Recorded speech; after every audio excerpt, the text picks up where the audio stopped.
faudrait que tu claques tes mains devant ton visage. Ouais. Cinéma. Ok. Merveilleux, quand vous voulez. Bonjour, merci de nous recevoir. Alors, on est dans ce reportage sur l'intelligence artificielle qui crée de l'art et on vient de tomber sur un Rembrandt, un nouveau Rembrandt. Alors toi, vous pensez quoi de cette création? Et puis si vous pouvez nous donner des détails comme vous avez réfléchi sur le sujet. C'est Rembrandt 2017, c'est-à-dire que 347 ans après la mort de Rembrandt, il y a un nouveau Rembrandt qui apparaît. Ça a défrayé la chronique de tout le milieu de l'art international. Un célèbre critique anglais a considéré que c'était une idiotie totale. Moi, je pense que c'est une révolution absolue parce que ça augure de l'immortalité à venir des artistes. Pourquoi? Alors, donc, la technique qui a été utilisée c'est Microsoft qui a lancé ce programme avec deux musées hollandais et ils ont scanné en quelque sorte dans une définition incroyable 300 des 400 peintures existantes de Rembrandt. Alors, comment ils les ont scannés? Ils les ont scannés précisément en scannant d'une part la forme des visages pour essayer d'identifier une sorte de portrait robot du visage parfait d'un portrait de Rembrandt. Et ils ont scanné également la matière, les couleurs de la peinture, la texture, la touche de Rembrandt. Ce qui fait que c'est une révolution absolue parce que pour la première fois, en quelque sorte, on a scanné l'intérieur de l'esprit d'un artiste. On a scanné son style, on a scanné sa manière de créer. Et c'est dingue, parce qu'en fait, ça permet à terme d'imaginer que on pourra peut-être envisager que Picasso, on va faire le Picasso biocosmique 2030. Après, on fera le Picasso Spoutnik 2040. Alors, est-ce que vous préférez la période bleue de Picasso du début du XXe siècle ou la période biocosmique de Picasso de 2030? C'est infini. L'artiste peut devenir totalement immortel. Et c'est d'autant plus pas aberrant qu'on sait aujourd'hui que Chanel continue à exister grâce à Karl Lagerfeld. Et lorsque Karl Lagerfeld mourra, il y aura un autre designer. Et peut-être qu'au lieu que ce soit un designer, ça sera un ordinateur. Donc puisque Chanel, Dior et Yves Saint Laurent sont déjà immortels, eh bien je pense que l'avenir, ce sont les artistes immortels grâce à l'ordinateur qui se substitue, qui prolongera leur vie. Donc c'est quoi? C'est ce film avec Johnny Depp, Transcendance, où ils arrivent en quelque sorte à uploader leur cerveau, sauf que c'est pas leur cerveau, c'est, tu dis, leur style. Oui. Vous dites que ouais, c'est leur style qui est copié, quoi. Ouais, ce qu'a réalisé Microsoft, c'est à uploader, à télécharger le style d'un artiste. Alors on peut imaginer que d'ailleurs avec les évolutions, on pourra plus que uploader le style, on pourra presque uploader la créativité. Ça serait la révolution totale. Cette révolution, à mon avis, elle arrivera avec non pas le monde numérique, mais le monde quantique, avec ce fameux superordinateur, l'ordinateur quantique. Lui, à mon avis, permettra de scanner la créativité de l'artiste. Quand tu te projettes comme ça, quand vous vous projetez dans ces délires un cran au-dessus de ces nouvelles technologies, quels sont vos plus grands délires, en quelque sorte? Mon plus grand délire, je pense que si on parle de l'avenir de l'art, moi je pense qu'on parle souvent des œuvres dématérialisées. Je pense qu'on va parler des œuvres quantiques grâce à l'ordinateur quantique. Et qu'est-ce que sera qu'une œuvre quantique? On peut imaginer que c'est ça, c'est une espèce de phoque comme ça, une matière quasiment atomique qui se déplace dans tous les espaces. Et comme le principe de la science quantique, de la physique quantique, c'est qu'on peut être dans deux espaces différents simultanément, eh bien on peut imaginer ces œuvres d'art qui circulent dans tous les espaces et qui enveloppent le corps humain et l'esprit pour ne faire plus qu'un entre l'humain et l'œuvre d'art. Fabrice Pousteau, vous n'allez pas un peu trop loin là? Je pense que je vais pas assez loin parce que je pense qu'il ne faut jamais oublier que la machine, donc cet ordinateur qui permet d'envisager le futur, il est dû à la machine humaine et que la créativité humaine, elle est sans fin. Ça fait des centaines d'années que l'on parle de la mort de l'art. L'art n'est jamais mort, il ne fait que de ressusciter et que d'inventer des formes nouvelles de manière constante. Donc, tout est possible et tout est permis tant que l'être humain existe. Le jour où l'être humain disparaît et qu'il n'y a que des machines, là je pense que la créativité sera beaucoup plus faible. Il n'y aura plus de public. Il y aura plus du tout de public. Voilà, donc il y aura un problème. Il est évident que l'art et l'histoire de l'art est basée sur des évolutions technologiques. C'est vrai ça. L'art est intrinsèquement né avec la technologie. C'est-à-dire que l'homme des cavernes qui commence à peindre dans les grottes pariétales, eh bien, il utilise déjà de la technologie. Cette technologie, c'est quoi? C'est de faire du pigment avec les fleurs, avec les feuilles, et c'est de réussir à trouver une peinture qui puisse tenir sur les murs des cavernes. Et après, on a besoin d'une mine, après on a besoin d'un crayon de couleur, après on invente la manière de fixer le bleu, après on invente la peinture à l'huile. Donc l'art est intrinsèquement lié à la technologie, mais parce que techné d'ailleurs, c'est créé, et donc parce que l'homme est profondément technologique. D'ailleurs, on fait toujours un rapport permanent entre le concept de numérique et le cerveau humain. Le cerveau humain, à mon avis, est quantique, et c'est pour ça que l'ordinateur est encore trop faible en termes de créativité, parce qu'il est limité dans ses choix par 0, 1. Mais dites-vous aussi que l'histoire du numérique, c'est l'histoire de la construction humaine. C'est-à-dire que d'où vient le 0 et 1, le numérique? Il vient de l'histoire des religions, c'est bien ou c'est mal, et il vient de l'organisation de la société, la police, c'est permis ou ce n'est pas permis. Vivant, mort aussi. Voilà, vivant, mort aussi. Ouais, ça marche aussi. Dans ce contexte, dans quelle mesure les artistes de la nouvelle génération vont être assistés par ce genre de technologie? Qu'est-ce que ça a comme impact sur l'art du coup? Alors, l'impact sur l'art, il est déjà évident. Il y a certains artistes qui se sont totalement dématérialisés. Il y a un ou une artiste, on ne le sait pas, qui s'appelle la Turbo Avedon. Qui est un artiste représenté virtuellement dont on ne connaît pas le visage. On ne sait pas si c'est une machine, et vraisemblablement c'est un être humain, mais on ne sait pas si c'est une machine ou un être humain qui est derrière, et qui ne produit que des œuvres virtuelles, qui a créé un musée virtuel, et qui produit régulièrement des œuvres 3D, et qui est vendu par le marché de l'art. Et on peut contacter l'artiste par email, mais cet artiste n'a aucune représentation humaine. Donc ça existe déjà, l'artiste avatar et l'artiste virtuel. La deuxième chose, c'est qu'effectivement, on peut imaginer que si j'étais un artiste, j'aurais besoin évidemment d'un certain nombre de technologies. La première, c'est que imaginez simplement que je fais ça sur une feuille, et l'intérêt de l'art, quand l'art marche sur le marché de l'art, c'est parce qu'on fait quelque chose de nouveau. Pour faire quelque chose de nouveau, faut-il encore être sûr que c'est nouveau?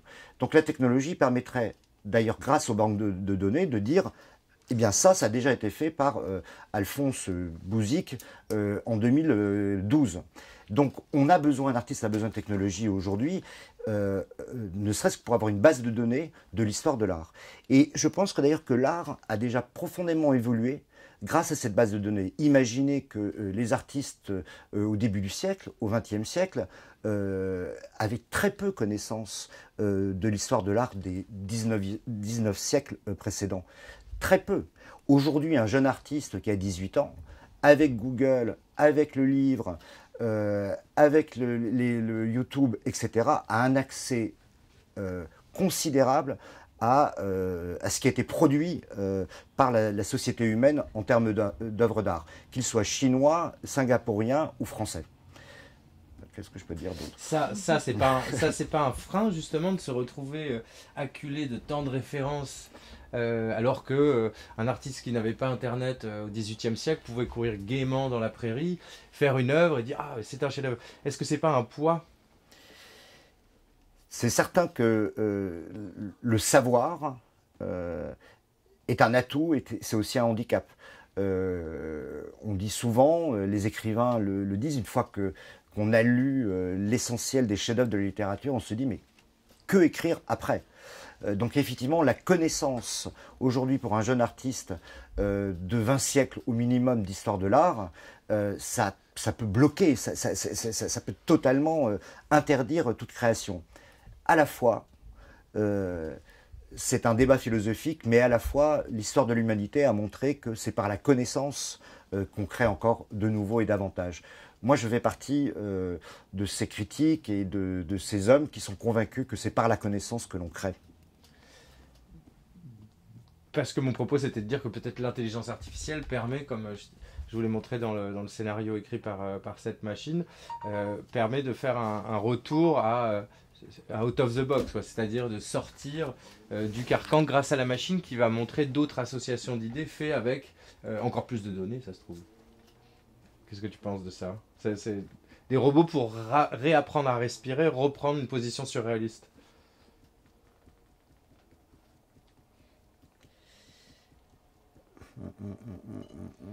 Qu'est-ce que je peux te dire? C'est peu que j'exploite jamais parce qu'on m'a dit que c'était trop deep. Quoi? On m'a dit que c'était trop deep comme réflexion. Mais c'était trop deep.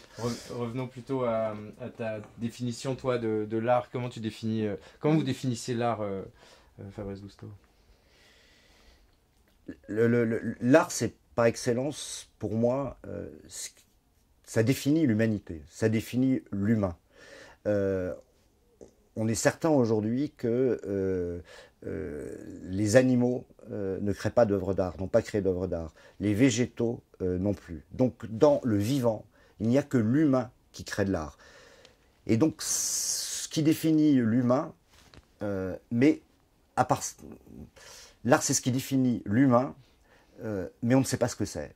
Parce que c'est justement le grand mystère de l'humain, c'est que nous sommes des êtres qui sont des êtres artistes en puissance. Et je pense que l'une des choses que va apporter la technologie, le numérique et le quantique dans les années à venir, c'est que le fameux mot de Warhol affirmant que nous sommes chacun un artiste en puissance, c'est que l'humain est un artiste. En fait, la technologie va sans doute nous permettre la technologie va sans doute permettre à un nombre de plus en plus croissant d'individus de devenir des artistes. Parce qu'il va être un guide pour chacun pour être davantage des artistes. Et je suis certain au fond de moi-même que l'histoire à venir de l'humanité, c'est que chaque individu sera un artiste. Parce que l'art, sans lui donner, si je ne peux pas lui donner une définition, je pense que l'art, c'est une manière d'être et de penser très particulière. Donc, il faut apprendre à être artiste pour être un humain accompli. Avec les machines qui vont donner le savoir-faire que l'humain peut-être n'a pas acquis, mais qui aura du coup juste l'idée qui pourrait être réalisée par la suite par des machines, par exemple. Oui, c'est certain que la machine va être le nouvel outil pour l'homme qui veut devenir artiste. D'ailleurs, on remarque une évolution très nette depuis, disons, les années 60 et les années 70. C'est le nombre croissant d'artistes qui ne produisent rien de leurs mains, qui produisent tout par leur cerveau en faisant appel à une sorte d'ubérisation de l'art, c'est-à-dire en faisant appel à une société qui va fabriquer telle partie de la sculpture, à une autre qui va la peindre, et voire à aller faire peindre un tableau dans un des nombreux ateliers de copistes en Chine. Donc qu'il s'agisse d'un copiste chinois ou qu'il s'agisse d'une machine, l'ubérisation de l'art est en marche parce que j'ai perdu le fil de ma pensée là du coup. Parce qu'il y a des gens pour le faire, pas pour produire. Oui, non mais ce que je voulais dire, c'est que depuis les années 70, un nombre croissant d'artistes produisent des œuvres sans rien produire eux-mêmes, uniquement par leur cerveau, en faisant appel à des artisans, en faisant appel à des entreprises, en faisant appel à des copistes en Chine. C'est-à-dire que l'artiste aujourd'hui, l'artiste du XXIe siècle, c'est une machine pensante qui s'agrège les compétences de technologie ou alors, grâce à l'ubérisation de la société, fait travailler d'autres à sa place. Ce qui veut dire qu'à terme, chacun d'entre nous pourra devenir un artiste en ayant simplement des idées. Et ces idées, grâce à l'ordinateur, elles permettront de checker si c'est une bonne ou une mauvaise idée. On peut tout à fait imaginer un logiciel qui recense l'ensemble des œuvres d'art réalisées au cours de notre histoire et qui dit « Ah non, mauvaise idée, parce que idée déjà réalisée en 752, etc. » Ça fait peur? Ça fait peur, toi tu es enthousiaste. Vous êtes enthousiaste. Alors, ça fait peur, mais vous avez l'air enthousiaste quand même. Moi, je ne suis pas du tout effrayé par cette évolution qu'entraîne la machine sur l'art et sur l'individu.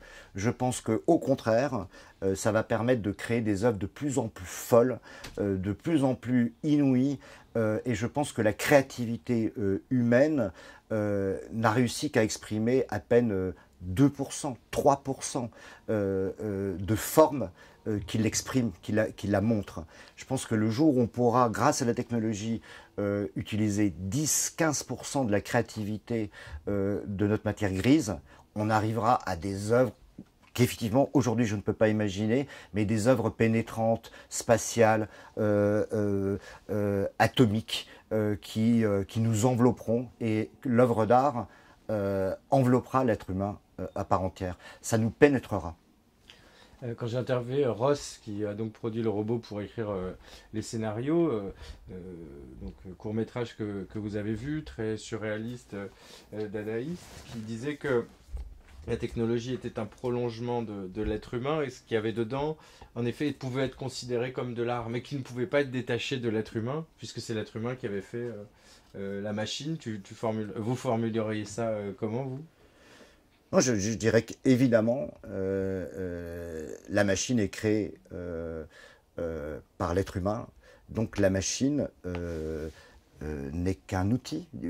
L'ordinateur le plus sophistiqué du monde n'est après tout qu'une pierre, que le silex avec lequel on frottait pour faire du feu. Le feu intérieur de l'être humain est plus fort que n'importe quelle machine et restera toujours plus fort que n'importe quelle machine, j'en suis persuadé.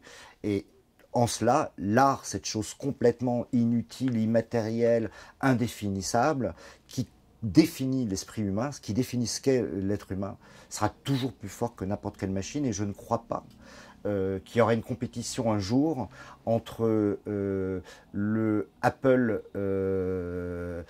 1723 non, tu l'as écrit, hein, tu peux vraiment jeter un œil. Non, je crois que dans l'avenir, il y aura peut-être effectivement dans les galeries d'art des expositions où on montrera l'œuvre de Jean Duchemol, jeune artiste absolument fabuleux qui fait des tableaux avec des clous et des matières molles, à côté de la nouvelle création de Apple 1742, c'est-à-dire le nom du nouvel superordinateur. Je peux imaginer que des machines vont devenir intelligentes et vont créer des œuvres d'art et qu'elles soient exposées dans les musées au même titre que les œuvres d'art créées par des êtres humains. Mais somme toute, l'œuvre d'art créée par la machine portera toujours le nom d'un créateur humain qui aura été derrière le programme et le logiciel, même si ce logiciel commence à développer une intelligence artificielle. C'est quoi, c'est du post-Néo-Warhol, du coup? J'appellerais ça du... Parce que Warhol, il a industrialisé, hein, c'était ça son truc. Ouais. Parce que là, ça serait une forme industrielle, du coup, si c'est une machine qui peut reproduire à l'infini. C'est du Ike Art. C'est du...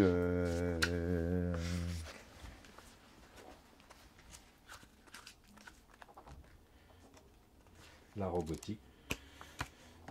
Et tu crois vous croyez qu'il y aura donc un marché des acheteurs d'art, d'œuvres réalisées par des intelligences artificielles? On peut imaginer un marché de l'art, des œuvres d'art faites par des intelligences artificielles.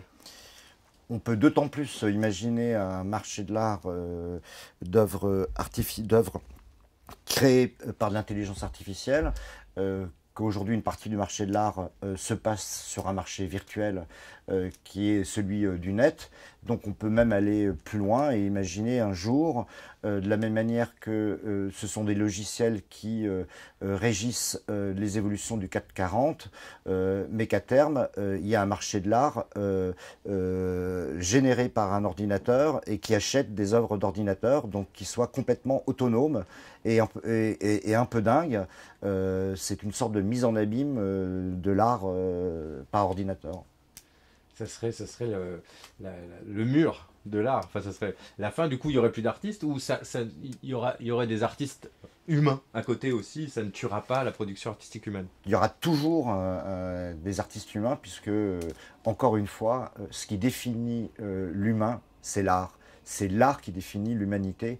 Donc, l'homme est profondément un artiste, est intrinsèquement. C'est-à-dire que cette matière grise, ce sang, ces os et cette eau, ce qui l'anime, c'est ça, c'est l'art. La complexité, le machin. Super. Est-ce que vous vous souvenez des propos de l'anglais qui avait attaqué le tableau de Rembrandt et Oui. pourquoi vous trouviez ça délirant ou pas approprié peut-être? Un critique d'art britannique a déclaré que c'était idiot. Voilà. Le critique d'art britannique avait déclaré que c'était idiot et qu'aucune machine n'atteindrait jamais la capacité créatrice d'un artiste. Son propos est idiot parce que je pense qu'une machine pourra dans l'avenir devenir un véritable artiste à part entière, mais n'oublions pas que cette machine, elle est née par un homme. Oui, elle est tenue.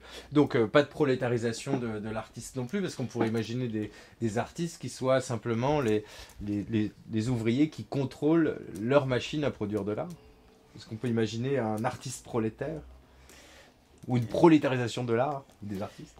Il y a déjà beaucoup d'artistes qui ne produisent rien et qui font appel à des prestataires de services pour réaliser leurs œuvres d'art.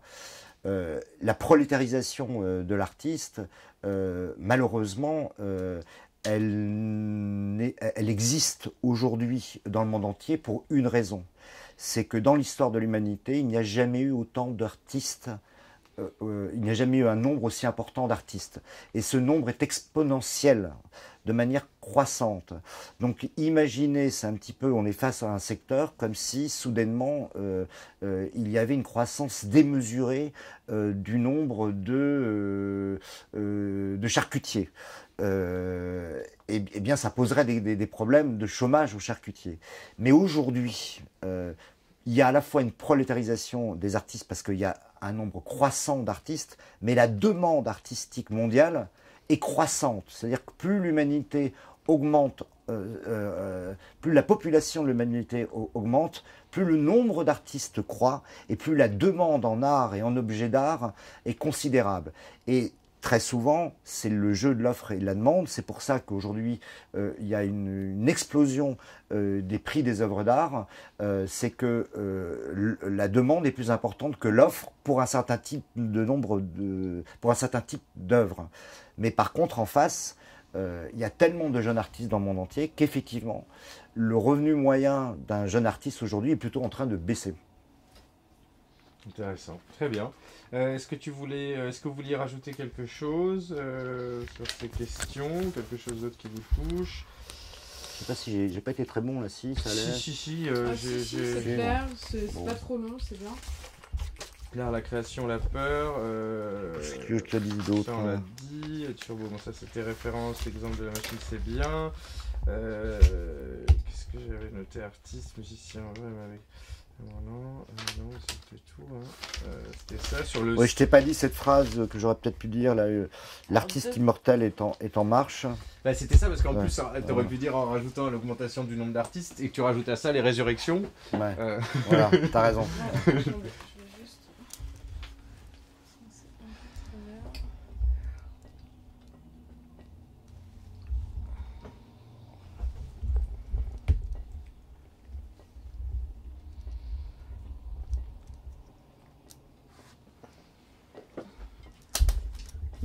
Ça tourne, Ok. on redemande à clapper devant son j'ai visage, pas c'est coupé. bon?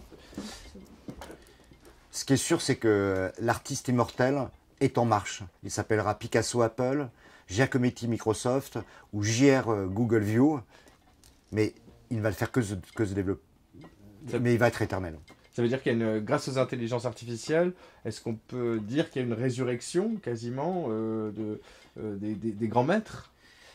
On peut dire aujourd'hui qu'il y a un début de résurrection. Cette résurrection n'est pas encore totalement accomplie puisque on a scanné le style d'un artiste, mais on n'a pas encore scanné sa créativité. Pour qu'il y ait une résurrection définitive, il faut qu'on réussisse à scanner le processus de créativité de l'artiste et pas simplement son style. C'est-à-dire, pour être très clair, de réussir à imaginer si Picasso était mort après la période bleue, que la machine réussisse à imaginer la période rose, la période cubique, réussisse à imaginer les dernières œuvres pornographiques de Picasso. Là, on n'en est pas encore là.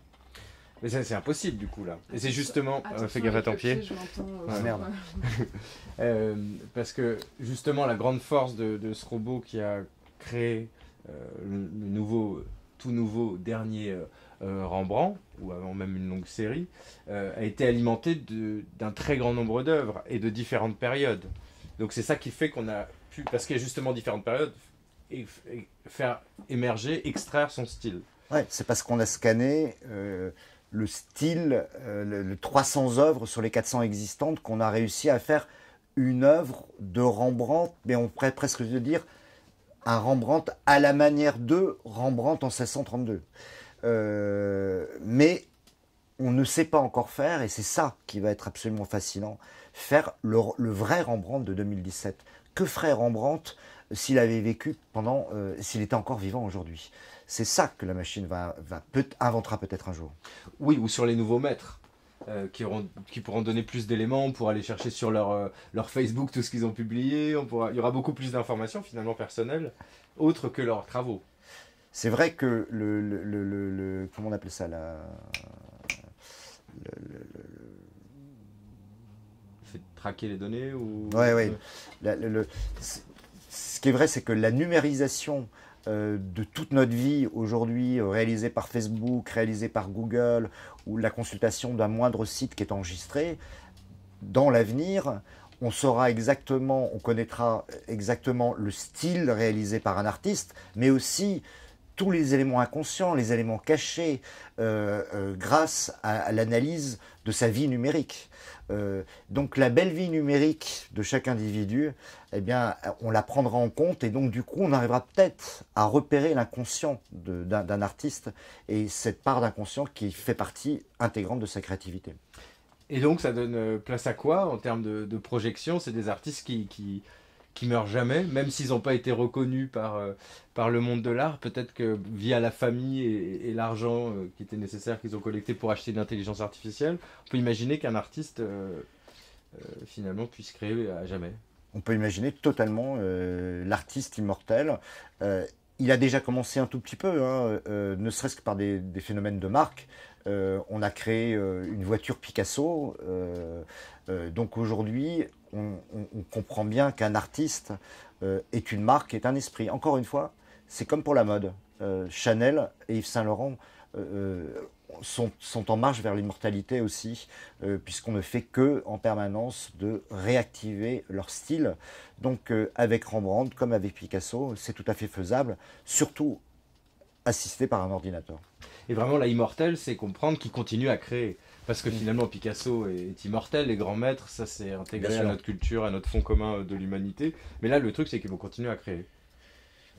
C'est qu'ils vont continuer à créer et que donc ils vont continuer à faire des objets d'art parce que dire qu'aujourd'hui que les grands maîtres, que Picasso, que Rembrandt sont immortels, c'est faux. Parce que tout objet d'art, à un moment donné, eh bien, il se dégrade. Donc, l'œuvre d'art n'est pas éternelle aujourd'hui. On sait que la photographie a une durée de vie en prenant certaines précautions, de un siècle, peut-être deux, mais on ne sait pas encore. On sait que énormément d'œuvres d'art qui ont été créées dans l'histoire de l'humanité ont déjà disparu, dont on n'a aucune représentation en termes d'image et dont on a juste des descriptions. Dans les livres des philosophes grecs, par exemple. Donc l'artiste n'a jamais été immortel et l'art n'a jamais été immortel. on est peut-être en voie de réussir à créer l'artiste immortel et l'œuvre d'art immortelle également, puisque on pourra également aussi, grâce à la technologie, la reproduire, la réaliser à l'infini, ce qui n'est pas le cas aujourd'hui. On est bon, hein? Merveilleux. On est Bon, Ouais, ouais. bah,